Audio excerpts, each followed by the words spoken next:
It's gone live. Yeah, we are live.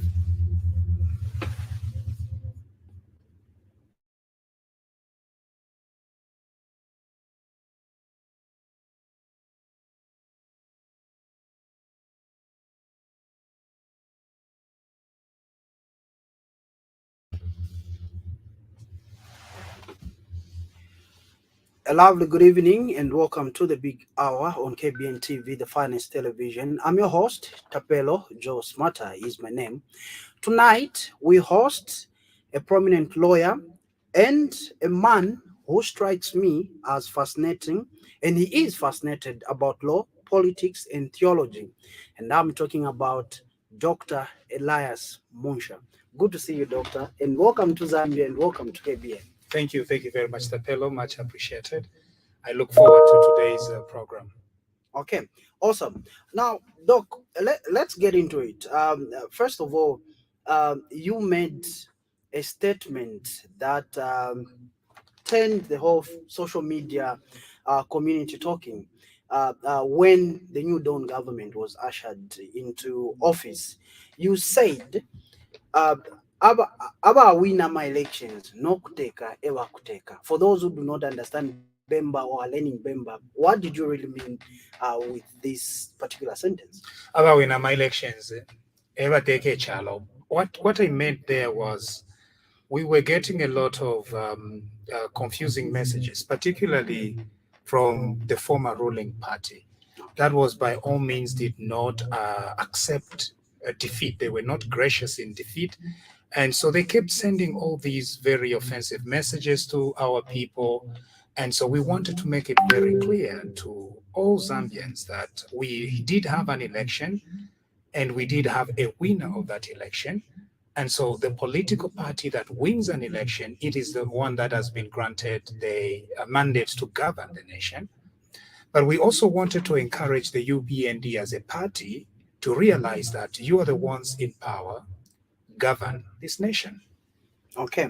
Now, let's talk about your coming on social media and you coming up with Wakwetu TV. We saw you coming strongly, being a strong critic of the former ruling party when they started pushing the enactment of Bill number 10. What made you be a strong critic of the former ruling party? First of all, my advocacy did not start with Bill 10. It started many, many years ago, as a matter of fact, and around 2009, 2010, 2011, and then on to several other incidents that happened in our country, including when the current president, President Hakainde Hichilema, was unfairly and, in my opinion, illegally detained for 127 days without trial.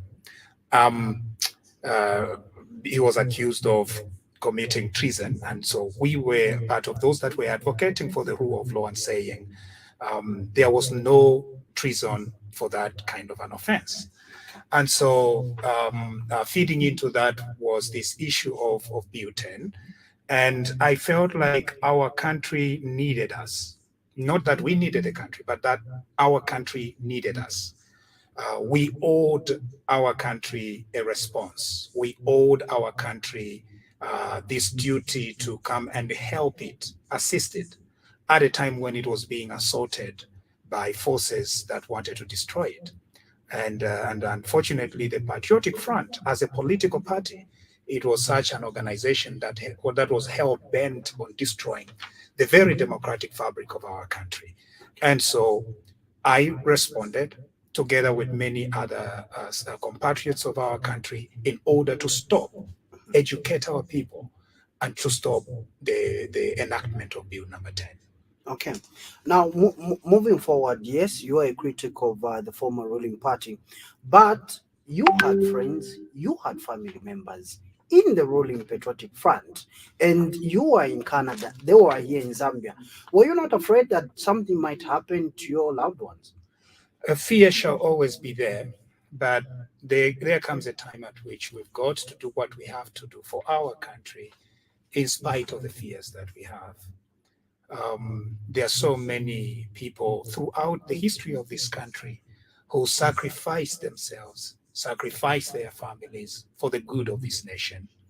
And Zambia is better today as a result of the sacrifice of those people who put in their best, freedom fighters, Kapasa Makasa, Kenneth Kaunda, Simon Mwanza Kapwepwe, Harry Mwanga Nkumbula, and so many other compatriots, Chisembele, so many compatriots who put the nation first, did a bit of what they could to liberate this country, and they remain our inspiration, and they shall forever remain our inspiration. And so the little that was demanded of us by our country during the Bhutan debate, during the struggle for the 2021 liberty that we're experiencing today, was very small. And I really thank my own family. Some of them suffered, some were moved from some departments that they were serving in government. Others were fired by the previous regime. Others were demoted. But that is a little sacrifice that they may have experienced. And our nation today is better for it. Okay. Now, talking about people being demoted and people being moved from this department to that department, today you have challenged Ambassador Mwamba to give a list of people that he feels were unjustly treated during the Patriotic Front. And this particular post came about after the March talk regarding an appointment that was made in the ZNS. Just tell us a little bit about that. We believe that constructive criticism, or any criticism of any nature, is important to the subsistence of our democracy, Tapelo. We need people that are going to rise up to be critical of this government. And we ourselves, including TV Bakwetu and several other agencies that have been used over the years to bring sanity to our politics, have prided themselves on criticism. And so that is very important. But what we are not going to agree with is this idea that in criticizing this current government, somebody is going to tell us that the previous government did something better than the current government. We are not going to agree to that. We are going to challenge it. Okay. So the gentleman had made a post about the fact that he said there are two individuals who are spouses of the current ministers, and he found it unacceptable. Quite all right. He can do that. It's okay to find it unacceptable. But he crossed the line when he said that the Patriotic Front, in fact, did better, did well. They did not do worse atrocities against our people. And so I challenged him on that, and the invitation still remains. If he wants to talk about tribalism or regionalism, I am challenging him to produce a list of ministers under the previous government. We are going to produce the list of ministers under this current government. We compare which of these two lists is regional and tribalistic. The answer, Tapelo, you know very well. From my ministers, we're going to move to permanent secretaries. We're going to ask the same question. Let us compare. From that, we're going to go to service chiefs. We're going to compare. And then we're going to go to state-owned enterprises. We are going to compare. And then we'll go to the judges, and we are going to compare. What comes out of this list is very consistent. The Lungu administration was a tribalist administration. I don't even know how somebody can begin debating that. It was tribalistic, it was regionalistic, and most people, government workers from what I call the Zambezi provinces, were fired at will. They were retired in what was known as national interest. And even to date, we do not know how many they were. We have not heard of their pain that they experienced, being fired in their own country simply because they had a last name that was different from what the ruling party considers to be correct. Perhaps we need an opportunity for our people, our citizens, to tell us of their pain. Maybe through that, the likes of Ambassador Mwamba are going to see that this previous government, the actions that it took, were extremely painful and it broke the fabric of unity in this nation. But our president currently, he came into power and extended an olive branch. He told this nation never to revenge. He said Zambia is going to remain united. And we have seen that is exactly the pattern that is obtaining at the moment. And Zambia is better for it. But we are not going to allow the propaganda that is being pushed at the moment by the former ruling party, the propaganda that tries not only to undermine the current efforts at unity, but trying to promote the disunity that used to happen under the Patriotic Front. We've got to respond because our job is not done. If we ended just at ushering the New Dawn government without challenging the history of the past, we are going to fail in our duty. So we are here to explain to the people of Zambia that what used to happen under the previous administration was extremely painful, and it is a history that must not be repeated in this country. Okay, you are a man of interesting posts. Just today, you have made another interesting post regarding those that have come wise or experts overnight. Just tell us a little bit about that, Dr. Munshya. So here is the thing. If you were part of the ruling class that abused, stole, or allegedly, now I know you are a television station here and you don't want your guests to be categorical in calling people thieves, but anyway, alleged thieves, I'm going to say alleged thieves. If you were part of an organization, the political organization in the past, that is responsible for atrocities against our people, the beginning point is an apology to the people of Zambia. Acknowledge the fact that you did a lot of painful things against our people. Acknowledge that you fired people, not in the national interest, but you fired them on tribal grounds. Acknowledge that this country was mismanaged. Acknowledge that you overborrowed without the capacity to pay. Acknowledge that you came up with contracts and you were signing contracts as if you were giving away sweets.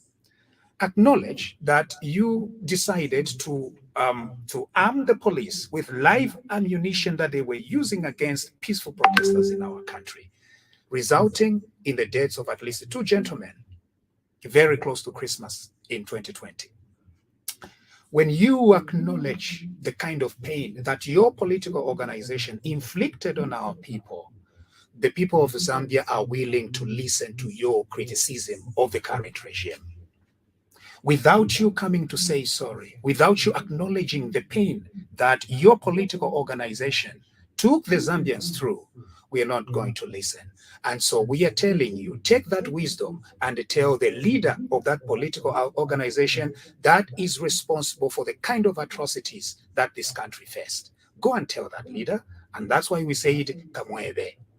Okay. Now, let's move on to the issue of free education. I know you are an ardent believer in education. Right. Let's compare then and now. How do you look at the education system now? It might be too early, but there have been pronouncements that have been made, and we have seen grants being given to schools, and the pronouncement of free education in itself. How do you compare the two before and now? So we were part of the first students, schoolboys and schoolgirls that paid school fees. Okay. I know some people think that I'm from the Kaunda era, but not really. I'm from the Chiluba era. So we were the first students that had to pay school fees. And in my grade 9, I almost missed my grade 9 exams, which I did very well, as a matter of fact. I almost missed my grade 9 exams because I couldn't pay my school fees. I still have very bitter memories of that. I had to panic and pay towards the end, if not on the last day that we were supposed to pay. And that was painful. Okay. So when President Hakainde Hichilema and the New Dawn administration make a very clear declaration that there will be no school fees, no examination school fees, I agree with that policy. And I'm proud of that policy. And it is the right policy. And we need to encourage this nation, every citizen of this country, to be proud of that policy. This is a policy well done, and Zambia is going to be better for it. Okay. Now, moving on, let's zero in on the education sector, Dr. Munshya. Seeing that you are a fan of Chawama Clinic in Chuempala on the Copper Belt, let me find out from you. The Zambian people are subjected to expired drugs, defective condoms, and these things happened. Of course, we need to move on, but what healthcare system would you imagine for Zambia in the new dawn? First of all, there is always going to be this pool. We have had a gentleman on TV, Bakwetu, who's been very consistent, a very consistent voice. His name is Jerome Kanika, a very consistent voice regarding health in our country. He's been an advocate. As a matter of fact, he is one of the earliest people in this country to tell us that the Patriotic Front government had supplied rotten Panadols and rotten medicines to our people. He was one of those first ones. And so there's always going to be this fight for better services. But we have seen that the New Dawn is prioritizing better services in terms of health. That's why they have funded health this year in the national budget, and that's why they are going to hire 11,000 new healthcare workers, and Zambia is going to be better for it. Okay. Now let me find out from you, seeing that you are a clergyman, Dr. Munshya. Let me find out from you. Previously, people cried out to the church to add a voice to whatever was taking place in this country. When, let's say, in 2020, when 2 lives were lost, the church was quiet, and some, of course, tried to speak here and there, but there is that argument that the church was quiet and it was divided from some sections of society. That's the belief. How do you look at the church then and now, Dr. Munshya? So, in fact, very interesting, Tapelo, that you could ask me that question. My PhD actually is on church-state relations in Zambia. Okay. So I did almost a historical survey of church-state relations in Zambia from an evangelical perspective. And I'm a Pentecostal, so my main criticism of church-state relations, particularly during the Lungu administration, was that the Lungu administration was indeed a Pentecostal administration. We had the greatest influence over government. Even the Minister of Religious Affairs was a Pentecostal preacher. We were featuring very prominently in national events. So, and that government had the ear of Pentecostals. Okay. And so I challenged Pentecostal clergy to be able to communicate justice, fairness, the rule of law to that government. And so I believed that they could do better, but unfortunately, they did not do as much as we hoped they would, particularly over Bill 10. Because what had happened was, in Bill 10, it was almost as if the Lungu administration threw some bones at Pentecostals and told them, as long as we have this Christian nation thing in Bill 10, let us destroy the country. And some of our Pentecostal clergy, they fell for that. And I found it completely unacceptable. So I did try to help our people, our Pentecostal clergy, to remind them that their duty was not to a leader who just tries to throw the Christian thing in the constitution and yet goes and proposes to destroy the fabric of our democracy. And I am very, very happy that Bill 10 fell. And unfortunately, I think the Pentecostal clergy who participated in promoting Bill 10 unfortunately, have had their credibility questioned in this country. Something that was completely unwarranted. They should have listened. They should have asked for more accountability. They should have come to us to find out exactly what is happening with Buten. And we kept explaining to them that what the Lungu administration is doing is because they know your weaknesses as Pentecostals. Immediately somebody says that Zambia is a Christian nation and they want to put it in the constitution, you fail for it. Even when they are saying that they are going to destroy parliament, they are going to destroy the judiciary, they are going to destroy the rule of law. In other words, we as Pentecostals, we need to move beyond just this idea of evangelicalism to the idea of actually advocating for the rule of law, for principles, for good governance, for things and ideals that are going to help our people. Zambia is not a church. Zambia is a republic made by God. In this republic, we have Christians, and even among Christians, we have several denominations.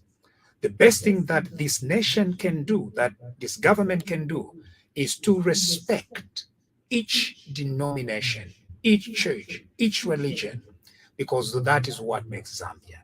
If we had allowed, for example, that Newton passes, it was going to betray a lot of democratic principles upon which Zambia itself subsists. Because Zambia is not a church, it is a republic. It is God who made it. It is not me, it is not Bishop so and so. Zambia was made by God. And if it was made by God, it is God who put some Christians, some non-Christians, some believers, some non-believers, some Christians, some Muslims, and he brought us together from different backgrounds. Luba Lunda Kingdom people, people that were running away from Shaka, the Zulu, the Makololo peoples who came into Barotseland now and fought with the Luba Lunda immigrants there, and they created a huge nation in Barotseland. All of us together, we have come together, including the people that had lived here for many years, the Tongas, the Lenges, the Solis, and we together have formed a nation. We must emphasize the unity of this country and frown upon any activity that is going to fragment it. That's what it means when we say one Zambia, one nation. Okay. Now, taking you back a little bit, do you feel the country was divided on political tribal lines? Is that even a question, Tapelo? Where There are some that argue, Dr. Munshya, there are some that argue, like you made in your preamble, there are some that would say that there was no political intolerance, there was no tolerance of divergent views. There are some that will argue, and of course, divergent views are tolerated in a democracy. exactly, divergent views are tolerated in a democracy. I agree with you. And that is what is going to make Zambia great. But retiring people from the Zambezi provinces is not a divergent view. That's not a view. Okay. Retiring people on the basis of their tribe, that is not a divergent view. That is evil. That is un-Zambian, and we challenge it. We shouldn't tolerate it and say that a person who wakes up one morning, fires a medical doctor fired in what you call national interest, just because they have a wrong surname, that is not a view. Okay. That is not a view. Okay. Now, moving on, Dr. Munshya, you have talked about the Constitution, and there are some that believe that our Constitution, and I say this with all due respect, that it has some lacunas in it, and this talk has come on the scene by the cancellation of the Kawata by-election. There's this talk about Article 56. Right. Yes. I want to find out from you, coming from a legal background, do we have lacunas in our constitution? If they are there, then how do we begin to amend them, or how do we begin to work on these lacunas? Now, this is a very loaded question, Tapelo, but let's try to break it down a little bit. Okay. There is no constitution that is perfect around the world. Every constitution has its own issues that might need refining. And so there are several ways in which a constitution can be refined. Sometimes it's through the historical decisions that come from our courts. They are very instrumental in helping settle constitutional disputes. So that is one of the ways. The other way is to go back to the document and try to heal some of the, sentences and stuff like that. And so that is what we were expecting the Patriotic Front would do when they were trying to clean up our constitution. But then they came up with Bill 10 that actually wanted to destroy the very fabric of our democracy. That was extremely disappointing. Now, those efforts were definitely defeated. That is taken as a point. But now time has come for us to sit down together, to come together as one nation. And I wish to appeal to the Patriotic Front. I know that they're still bitter because Bill number 10 was defeated. They're still bitter against us. They could still be bitter against the ruling party, the UPND, because of the losing of Bill 10.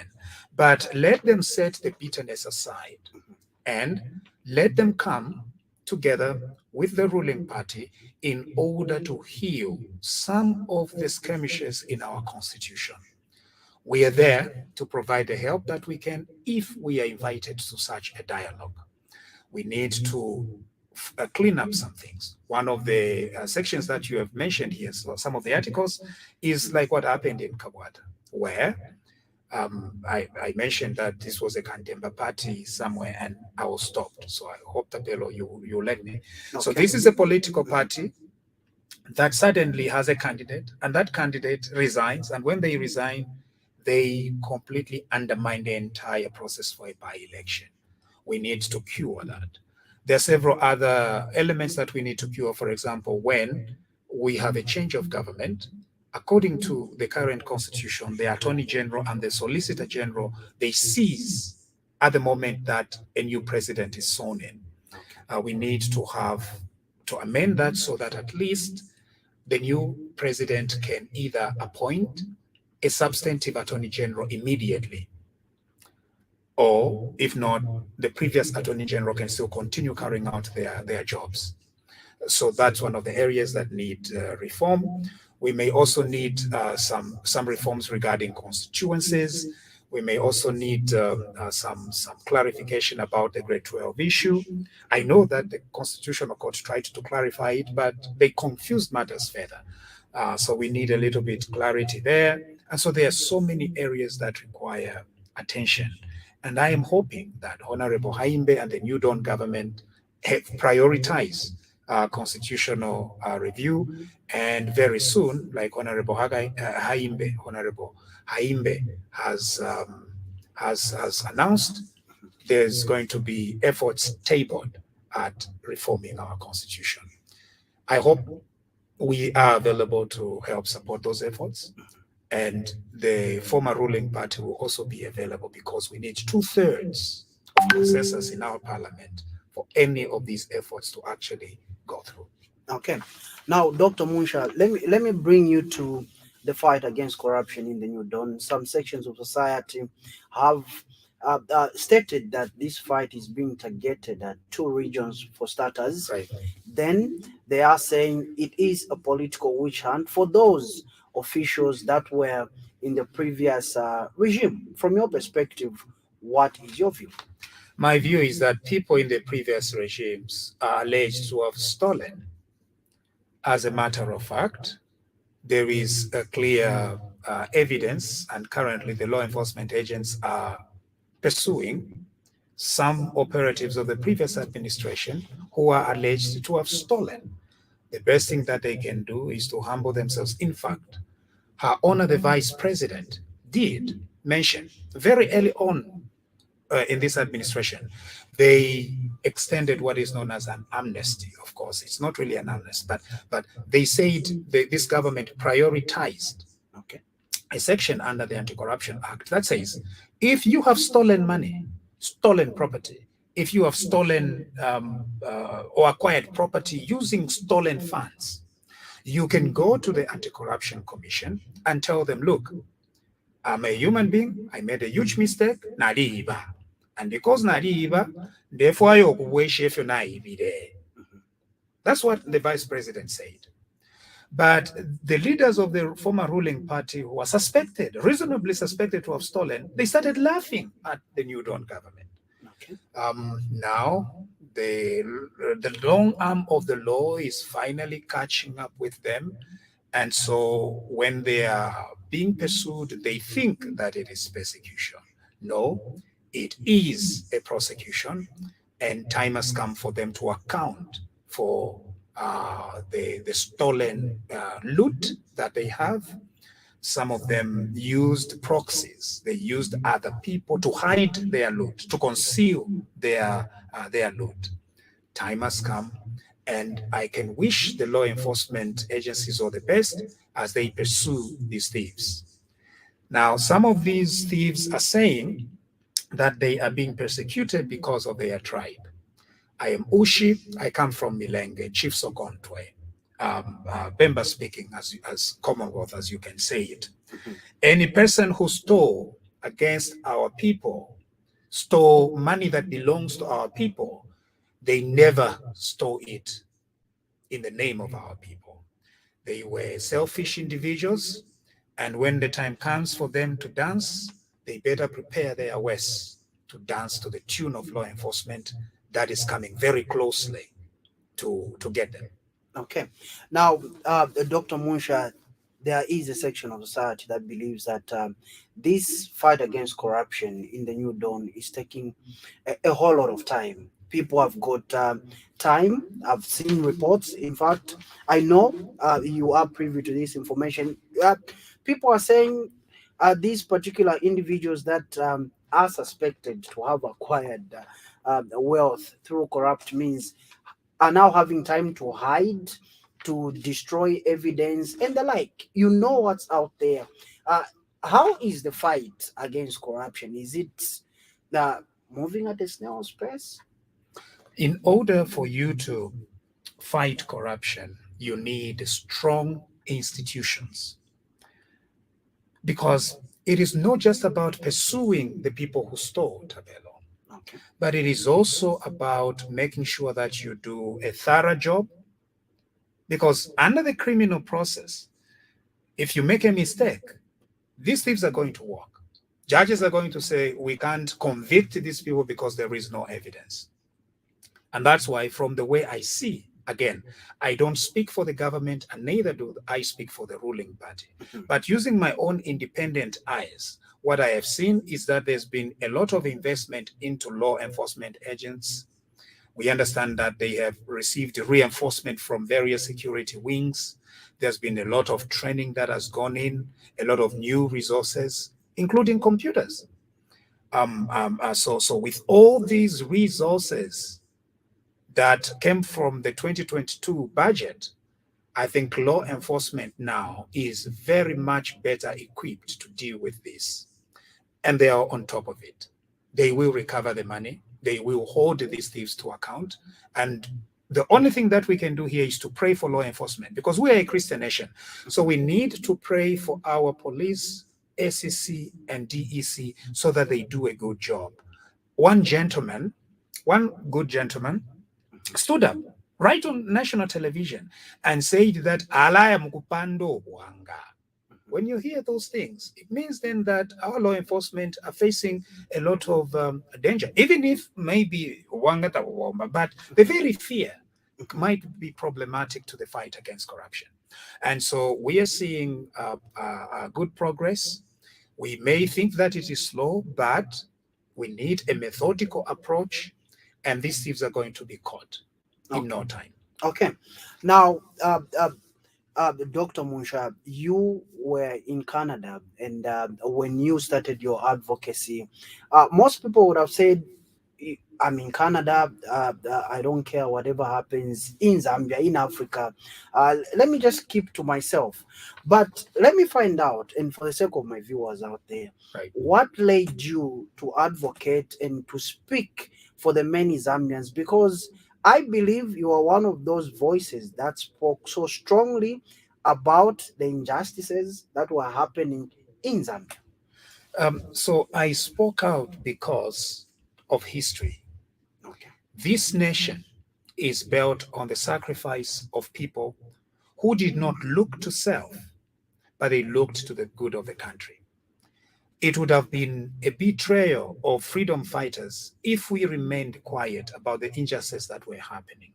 It would have been a betrayal to the ideals, in fact, that were practiced, be it by Anderson Kambela Mazoka, the UPND leader, or indeed the current leader of the UPND, President Hakainde Hichilema, who left the comfort of his millions in order to join the political race to fight for a better Zambia. And so when we look at all these sacrifices, okay, again, I've already mentioned the sacrifices of the freedom fighters in the 50s and 60s and 70s. I couldn't just continue with the comfort of the life in Canada. This nation needed us. Again, it is not us which needed this nation, but this nation needed us. At the time of its need, we needed to respond, show up, and help out. And that's why every little effort that I did, be it over the internet, be it on Facebook, because I get accused to be a Facebook lawyer, Facebook preacher, Facebook person, and Facebook everything. And so I accepted and took on that role. And I think that when the history of this nation is written, it is going to be very fair to the role that we played in advocating for the rule of law, advocating for justice, and inspiring people on the streets of Chwempala and Milenge and Chipata and everywhere that I have lived, that the best future for this country is still ahead of us. And we can do better. And we shall do better. And we shall stand together as one Zambia, one nation. We couldn't keep it to ourselves. And it is not just me. There are several other members of the 11th province, the diaspora, who also felt the need to help out, to supplement the efforts of the Zambians who were facing danger right here on their soil. We came through whatever means we could in order to help out. And I hope history is going to be fair when it looks back on our efforts. Okay. Now let me find out. Of course, we have heard and seen voices like yours coming up, speaking so brilliantly, articulating national matters with so much passion. But let me find out from you. In an event that, let's say, the New Dawn government discovers the way you're articulating issues, and they say Dr. Munshya can function well in this particular ministry, or Dr. Munshya is better placed in this particular position, does then your advocacy end for a better Zambia? Sorry, I see we need to break down the question a little bit. This nation comes first. Okay. I don't come first. And in fact, even His Excellency, the President of our Republic, President Hakainde Hichilema, through all of his speeches, be it his speech at the inauguration, his speech when he was opening Parliament, the press conference, and the numerous addresses where he has spoken to us as a people, he has always emphasized that service to this nation always comes first. If and when this nation needs us, we are going to be available for this nation. But we will be available because we have been available when it needed us. If it needs us, we are going to serve this nation. But even right now, as I speak to you, Tapelo, we are serving this nation because we are helping to explain some of the good things that are happening. We are helping to inspire hope in our people. We are helping to redirect the energies and the efforts of our people from non-productive things to productive things. And we are helping to hold previous leaders accountable, that they cannot continue lying and spreading propaganda about what happened in the past. They can't do that. We are serving. As far as advocacy is concerned, it is true that the former opposition party is now the ruling party. And as the ruling party, roles may have changed. And so we hope that there will be voices that are going to rise up true voices in the opposition that are going to help this current ruling party to govern properly. And so, yes, this Zambia is a going concern. And never should we think that this nation revolves around our advocacy or around us. No matter the role that we played during the rise of this new dawn administration, there's going to be always new voices that are going to rise. And as long as those voices have the interests of this nation at heart, we are going to put together as one country. Some in the ruling party, some in the opposition, pulling together so that we create out of this nation a viable democracy. That is the goal at the end of the day. Okay. So in conclusion, Dr. Munshya, Wakwetu fans are watching, the people in the diaspora are also watching, and the people in Milenge, Chipata where you've lived, the Copper Belt as well, are watching right now. In conclusion, what is your message to the Zambian people, to the people of Milenge, Chipata, and Chuempala, of course? We now have in government a president who has throughout his life prioritized, and this is something that is close to my heart, because he was around my age when he decided to begin participating in the political process. A president who has taken a lot of years listening to the concerns of our people and inspiring an organization that is currently rolling. What we can do as a country is to support this government, to work hard, to put in the best that we can to see that we build a nation that loves each other, love other citizens, a nation that is going to reach out basically and go to the moon. We need not take seriously the distractions that are coming up, voices that are trying to pick at the progress that we are making. Right now, we have 25.7 million CDF that has gone to every constituency in our country, including Milenge and Sokontwe Ward. There is a by-election there. The people of Sokontwe Ward should not even think twice or thrice. They need to elect a party, a councillor who is going to use that 25.7 million properly, not a councillor who has been socialized under the Patriotic Front, because under the Patriotic Front, everything would go. It was like open season for theft and corruption. And the other thing that the people of Zambia that need to do, let's continue emphasizing unity and loving each other. Zambia techalo chakobata ati chababemba ero baita kwaba nabo ati yo iseni nomba tuteke bonse. Chino echalo belongs to all of us equally, completely equally. We watched against the Lungu administration's tribalism, and let us continue remaining steadfast in emphasizing the unity of this republic, and we will be just fine. God is watching over us, and this country, its future, its economy, its viability is in safe hands, in the hands of God and in the hands of a president that has been elected to serve it, President Hakainde Hichilema and the UPND government. Okay, on that note, Dr. Munshya, I would like to thank you for making your way to the big hour tonight. Thank you very much. It's been a pleasure, Tapelo, and I hope to see you again. Definitely. I've enjoyed myself here today. Thank and you. I believe so have been our, so has the TV Vakwetu family. Okay, awesome. And I forgot to mention to our viewers out there that we are also live on TV Vakwetu tonight. My guest was Dr. Elias Munshya, a lawyer, and also somebody who's fascinated with politics and theology, making an appearance on the big hour tonight. Thank you.